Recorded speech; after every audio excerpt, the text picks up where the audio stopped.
moi, j'ai été formée initialement à l'Institut de cardio-pneumologie de l'hôpital Laval, anciennement l'hôpital Laval, et j'ai été mis rapidement dans un contexte interdisciplinaire où il y avait des pneumologues, des cliniciens qui travaillaient avec des pathologistes, avec des gens en microbiologie, en biologie moléculaire, dans plein de disciplines, mais on comprend qu'on est dans le multidisciplinaire et non pas dans l'intersectoriel encore.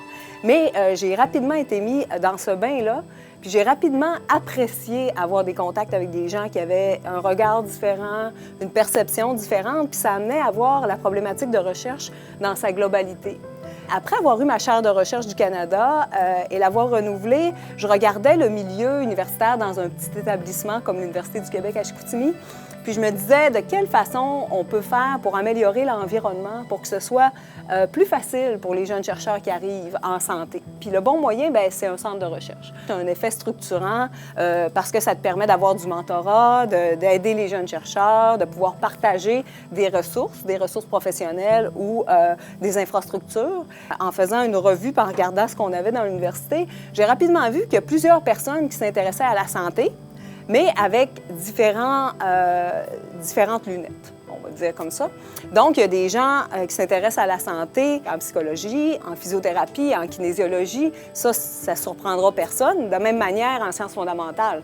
Alors, où moi je suis, parce que nous, on s'intéresse aux bases fondamentales, aux déterminants des maladies. Par contre, il y avait des gens aussi à l'UQAC qui s'intéressaient à la santé en sciences sociales, de plus en plus.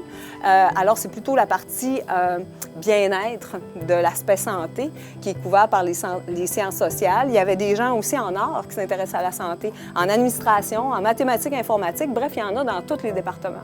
Je pense qu'il faut essayer de voir les questions avec différents angles, puis s'attaquer aux problématiques, mais avec différentes disciplines. Puis en ça, je pense qu'un centre intersectoriel, bien, ça peut répondre à cette problématique-là puis à cette question-là. La santé durable, ça se définit comme un état de santé physique, psychologique et sociale, de bien-être à toutes les étapes de la vie, avec une préoccupation pour un environnement favorable puis un accès aux ressources équitable pour les individus, puis en ayant une sensibilité particulière pour les populations en situation de vulnérabilité. Et que ça, je trouvais que c'était particulièrement approprié pour la population du Saguenay-Lac-Saint-Jean, où on a une population qui est vraiment diversifiée, qui est une population qui est aussi à proximité plus ou moins grande du centre hospitalier. Puis on n'a pas non plus de centre surspécialisé comme on retrouve dans les grands centres. Alors on a des défis qui sont différents et des défis qui, je pense, peuvent être bien servis par l'intersectorialité parce que ça nous permet de voir la problématique dans tout le continuum de la santé. On est habitué, comme chercheur, de travailler souvent dans nos disciplines spécifiques, dans nos expertises. Puis quand on essaie de croiser ces disciplines-là, on va parler d'interdisciplinarité. Puis quand on parle d'intersectorialité, on va aller plus loin que ça. Les secteurs, en fait, au Québec, la science est organisée dans 3 secteurs. Le secteur de la santé, le secteur nature et technologie, puis le secteur société-culture. C'est les sciences humaines et les sciences sociales. Puis en fait, quand on parle d'intersectorialité, c'est qu'on fait travailler ensemble des chercheurs de ces différents secteurs-là. Quand on travaille dans nos disciplines, on a comme notre langage, nos outils, nos méthodologies. Puis quand on croise ça, bien, c'est sûr qu'on se retrouve avec des gens qui ont un vocabulaire différent, puis même des approches méthodologiques différentes, voire même des fois des conceptions de la science qui sont différentes. Moi, mon expertise, en fait, c'est d'accompagner ces chercheurs-là quand ils apprennent à se comprendre, puis apprennent à travailler ensemble, puis développer des méthodologies communes pour éviter justement que peut-être une science en instrumentalise une autre ou une science prenne beaucoup de place, puis on va juste... Non, on veut vraiment co-construire des projets intersectoriels. Fait que moi, mon défi, finalement, c'est d'amener les gens à travailler ensemble, à mieux se comprendre aussi. À l'heure actuelle, j'ai un projet de recherche international avec la Belgique flamande. Puis, on s'intéresse à comment est-ce que les enfants sont identifiés par l'école comme ayant des problèmes d'hyperactivité puis d'inattention qui pourraient éventuellement avoir un diagnostic de TDAH. Ce qui m'intéresse, en fait, c'est de comprendre qu'est-ce qui pose problème. Puis, à l'heure actuelle, on se rend compte qu'il y a beaucoup d'émotions, de comportements puis d'attitudes des jeunes qui sont identifiés comme problématiques. Donc, moi, je m'intéresse vraiment là, à ce qui se passe avant l'identification des problèmes, puis c'est quoi la réponse sociale, scolaire et médicale qu'on fait à ces problèmes-là. On met beaucoup l'accent sur les déficits individuels pour expliquer des comportements problématiques comme l'hyperactivité, l'inattention. Mais ce qu'on se rend compte aussi, c'est que Entre autres, si on prend le cas du TDAH, c'est qu'il semble avoir quand même des faux diagnostics puis une prévalence beaucoup plus élevée que celle qu'on devrait avoir. Je pense que c'est un projet intersectoriel parce qu'on a, moi je représente plus l'aspect sciences humaines sociales, puis je m'intéresse beaucoup à la sphère scolaire, mais je travaille aussi avec la sphère médicale et les troubles psychiatriques qui sont principalement mes objets de recherche, bien, ça fait partie aussi de la sphère médicale, mais il y a toute la sphère aussi privée, donc la famille, les réponses des parents, pratiques parentales qui rentrent aussi là-dedans.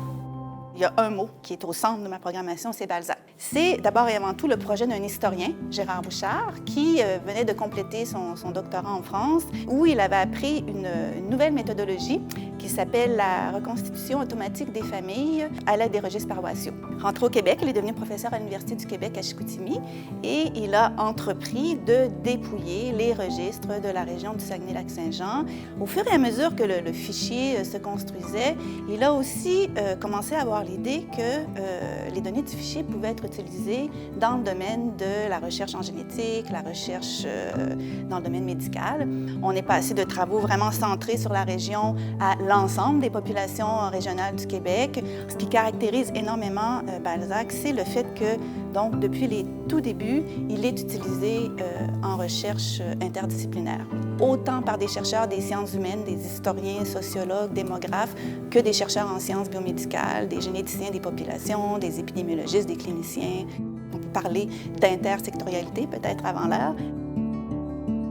Et Balzac, c'est un projet qu'on commence maintenant, qui est pour moi très, très excitant parce que je pense que c'est vraiment un virage là, dans l'histoire de Balzac. Je pense qu'on peut vraiment dire qu'on va passer d'un fichier de population à une infrastructure de recherche sur les populations avec ce projet-là qu'on débute. On a pensé ce projet-là en fonction de 3 demandes, si je peux dire, qu'on avait eu des chercheurs. On voit de plus en plus que justement la recherche biomédicale, la recherche génétique, oui, il y a encore beaucoup de choses qui se font avec l'approche généalogique, mais il y a aussi un intérêt, je dirais en particulier des gens en biologie évolutive, d'avoir accès aux familles complètes. On a, si je peux dire, l'armature de toute la population, l'arbre généalogique avec les mariages, et on va ajouter à ça les naissances et les décès de façon à avoir l'histoire complète des familles. Donc, ça permet de faire plus d'études, par exemple, sur la fécondité, la mortalité, la sélection.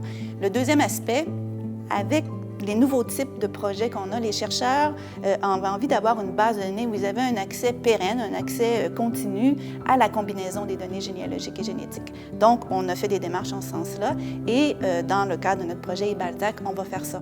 Il y a aussi tout un volet spatial, un volet géographique au projet. On sait qu'en géographie, le développement des outils de géomatique, là, depuis quelques décennies, ça a fait ce qu'on appelle en anglais souvent un spatial turn. Là. Donc, il y a vraiment beaucoup de possibilités du côté des études géographiques, cartographiques, spatiales qui se sont ouvertes. Et on voulait que les utilisateurs de Balzac puissent bénéficier de ça. Donc, on travaille aussi avec des collaborateurs géographes pour développer tout un volet géographique au projet. Mais on pense vraiment, encore une fois, qu'on franchit une nouvelle étape là, dans la qualité puis la quantité des outils qu'on va pouvoir offrir pour la recherche en santé ici à l'UQAC, mais Balzac est utilisé par des chercheurs du Québec, du Canada et aussi à l'international. Les années de jeunes chercheurs sont très critiques et difficiles à la fois. On est dans tout qu'un apprentissage quand on arrive à l'université au niveau de l'enseignement, au niveau de la structure de l'université en soi, le service aux collectivités et puis la recherche qu'on doit démarrer. Donc, d'avoir un centre de recherche structuré, ça donne vraiment des outils, en fait, là, qui sont déjà là, bien concentrés à l'intérieur d'un centre, qui peuvent être mis à la disposition des jeunes chercheurs. Comme par exemple le système de mentorat. Ça, c'est quelque chose que moi, je me suis prévalue très tôt là, à mon arrivée à l'UQAC, même avant qu'il y ait un centre, de façon informelle exactement. Mais là, depuis qu'il y a un centre, bien, la structure est bien établie, donc c'est encore plus facile là, d'avoir accès à ça. Autant au niveau de l'aide à la publication que les demandes de subventions. Donc ça, c'est très aidant. Quand je suis arrivée dans la région, il y avait des forces vives à l'UQAC et dans la région en génétique, là, notamment en raison de la prévalence très élevée de maladies neuromusculaires. Puis moi, j'avais une spécialisation là, en physiologie musculaire. Donc, un dans l'autre, c'était assez fertile là, comme terreau, donc c'est ce que je voulais exploiter. Et puis, moi, j'avais fait mes études supérieures vraiment au niveau de la physiologie musculaire, mais fondamentale. Puis ça n'avait pas été fait dans la région encore. Donc, il y a une équipe multi là, qui est d'ailleurs associée à notre centre, là, comme il y a des chercheurs réguliers qui viennent de d'autres universités, mais qui œuvrent à l'intérieur de notre centre, qui, eux, avaient développé cette expertise-là de caractérisation des maladies prévalentes au Saguenay-Lac-Saint-Jean. Donc, moi, j'arrivais avec mon expertise fondamentale où que moi, pour travailler, j'ai besoin d'un bout de muscle puis aller dans un laboratoire pour l'étudier. Donc, ce que j'ai fait, c'est que je me suis assise avec cette équipe-là, puis on a vu comment mon expertise pouvait être mise à profit des travaux actuels qui étaient en train de mener. Donc, moi, je proposais d'arriver puis d'étudier le muscle squelettique avec un échantillon musculaire qu'on prendrait chez ces patients-là et d'être capable de faire des liens entre ce qu'on voyait au niveau du muscle squelettique et la génétique de ces gens-là, et ce qu'on voyait au niveau du muscle et les caractéristiques cliniques qu'on observait chez ces gens-là. Donc, on est capable d'expliquer la génétique, l'épigénétique, l'intégrité musculaire, la protéomique, et de lier tout ça à des variables qui sont davantage cliniques. Donc, au niveau, par exemple, de la physiothérapie, de l'ergothérapie, et même, ça va plus loin, là, du travail social, de la neurologie. Fait qu'on a vraiment une équipe multi là, qui étudie, là, dans le fond, là, la maladie, je dirais, de gauche à droite, de haut en bas. Donc, on essaie d'être le plus polyvalent, intersectoriel possible. Je suis plus rendu en intelligence artificielle appliquée, l'intelligence ambiante. En particulier, donc, c'est de mettre des capteurs dans des résidences de personnes âgées, et ainsi de suite, par rapport au vieillissement de la population, par rapport à la pénurie de main-d'œuvre qui s'en vient, tout ça comme ça. Donc, en ayant fait des mathématiques, d'abord, ça m'a permis justement tellement d'apprendre des outils, des trucs comme ça, que l'avantage que j'ai maintenant, c'est sur les autres chercheurs de mon domaine. Et souvent, c'est des gros cursus en informatique. Moi, j'ai fait complètement l'inverse, donc je suis complètement un hybride, je suis un peu un imposteur, tu sais. Mais tous les bagages avant m'ont permis justement d'arriver là, puis ça fait que je suis capable d'être très efficace rapidement, à bien comprendre les problématiques, et ainsi de suite. Quand l'idée du centre est arrivée, il y avait plusieurs des collègues déjà là-dedans que j'avais initié des collaborations, donc c'était un naturel aussi.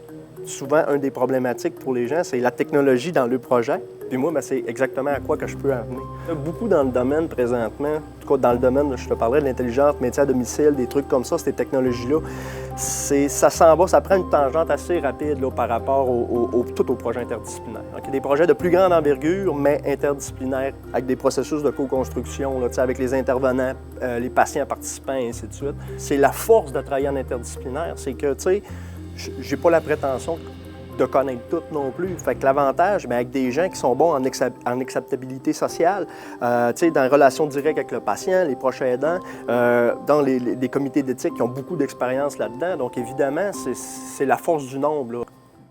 Mon domaine d'expertise, j'en ai plusieurs, mais le principal en recherche, et c'est donc de la recherche en sciences sociales et dans le champ du travail social plus particulièrement, c'est en ce qui a trait à la santé des hommes. Généralement, à la santé des hommes, mais plus spécifiquement dans ce domaine, à la demande d'aide des hommes et à la façon dont on leur fournit des services. Et pourquoi s'intéresser à la demande d'aide des hommes et à la manière dont on leur fournit des services? Parce que c'est lorsqu'on est un homme, tu en es un, j'en suis un, on peut se reconnaître aussi dans certains de ses comportements ou certaines de ses attitudes. On peut avoir particulièrement de la difficulté à demander de l'aide. On peut être réticent à solliciter des services et aussi ce qu'on sait de plus en plus et de mieux en mieux parce qu'on le documente, il y a de plus en plus de recherches, bien, les services ne sont pas toujours adaptés à la spécificité des réalités masculines en regard, entre autres, de cet accès aux soins. Dans ce champ de recherche que sont les men studies, les études sur les hommes, l'interdisciplinarité, c'est vraiment quelque chose qui nous, qui nous conduit, qui conduit la plupart de nos travaux de recherche depuis longtemps. Alors pour moi, le fait d'être aujourd'hui dans le Centre intersectoriel en santé durable, membre régulier de ce pôle d'expertise et de recherche que je vois se développer comme étant une opportunité, effectivement, dans cette perspective de voir la santé des hommes comme étant leur santé globale, donc évidemment physique, évidemment psychologique, évidemment sociale, mais aussi spirituelle. Souvent on l'oublie, bien ça me semble, quand je vois un petit peu tout ce monde réuni lors de nos assemblées, bien je vois là effectivement une opportunité d'aller plus loin. Moi, j'ai 2 mandats particuliers à l'université comme directeur de la clinique universitaire de physiothérapie, un mandat pour faciliter l'intégration des étudiants au niveau de la maîtrise pour la participation aux stages pratiques. Et comme chercheur régulier aussi au Centre des recherches intersectorielles en santé durable, chercheur plus spécifiquement dans une problématique qui touche les personnes âgées. Donc voilà, mes projets de recherche est axé sur la santé des personnes âgées et ses capacités fonctionnelles, avec un regard plus particulièrement sur la prévention des chutes. En arrivant ici en région, j'ai remarqué justement que les taux de chute étaient très élevés, avec une retombée très importante au niveau du système de santé, et que les services spécialisés au niveau de la région n'avaient pas des outils en physiothérapie, entre autres, pour mieux diagnostiquer la fragilité des personnes âgées et ses risques de chute. Donc moi, avec une équipe de recherche interdisciplinaire qui touche un peu la neuropsychologie, parce qu'on sait que la personne en vieillissant, il a des problèmes au niveau cognitif, d'autres collègues aussi en ingénierie, en informatique, pour développer des outils, des mesures pour mieux quantifier les risques de chute. Et par la suite, établir des programmes, des exercices dans le cadre de mieux réadapter ces personnes et prévenir les chutes. L'aspect intersectoriel, d'avoir quelqu'un en travail social, médical, informatique, en génétique, en biologie, de mieux comprendre la personne dans une globalité, c'est beaucoup plus important que les concepts mécanicistes, qu'on regarde juste la spécificité d'un problème et on essaye de régler. Aujourd'hui, c'est impossible parce que la plupart des maladies chroniques viennent avec des atteintes psychosomatiques. La dépression, l'anxiété, la restriction de participation. Donc, de plus en plus, nous devons comprendre cette personne de comment, pas juste les côtés physiques, mais comment quelqu'un au niveau social pourrait nous aider à la participation et mieux comprendre les rôles de la famille, de l'environnement, de l'entourage pour cette personne. Le centre de recherche, je pense, où je suis présentement dans ma carrière, je trouve très, très intéressant parce que ça nous permet de voir que chaque chercheur a eu le temps de maturer. Donc, on a eu la maturation au cours du temps. Et nous sommes aujourd'hui capables de voir que seul, c'est difficile à travailler. Donc, ça nous permet de créer plusieurs projets super intéressants, mais avec un rôle plus global, avec un impact plus direct pour la société. Je pense que de se mettre dans le contexte intersectoriel, ça amène aux problématiques des solutions qui sont plus originales et plus innovantes que si on les regardait juste au travers d'une loupe unique. Et ça, c'est un avantage vraiment important.